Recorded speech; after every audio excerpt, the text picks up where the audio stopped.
Syederalun satu unit rumah konstruksi permanen di Dusun Lagang, Desa Gelanggang Tengah, Kota Cuang Biren, milik almarhum Nuraini ludes terbakar sekitar pukul 16.30 waktu Indonesia bagian Barat pada Jumat 21 Juni 2024. Tidak ada barang yang berhasil diselamatkan.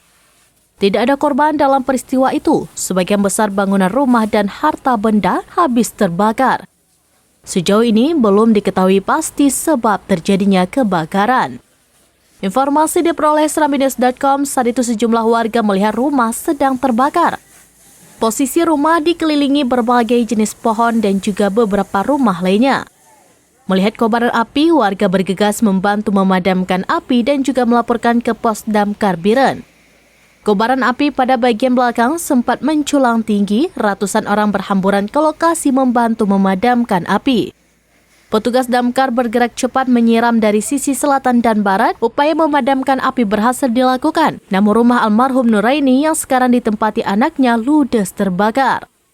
Kalak BPBD Biren Afwadi BA melalui Pusdalops PB Regu B Amar mengatakan musibah kebakaran menimpa rumah almarhum Nuraini di Dusun Lagang Gelanggang Tengah. Awalnya warga melihat api muncul di rumah tersebut. Sebagian membantu memadamkan api dan juga langsung melaporkan ke pemadam. Petugas damkar yang mendapat informasi langsung menuju ke lokasi. Tim damkar bersama warga memadamkan api dan juga mendinginkan sumber api. Api berhasil dipadamkan sekitar pukul 17 waktu Indonesia bagian Barat. Tidak ada korban jiwa dalam musibah tersebut. Dari Biren, Yusmandin Idris, serambinews.com.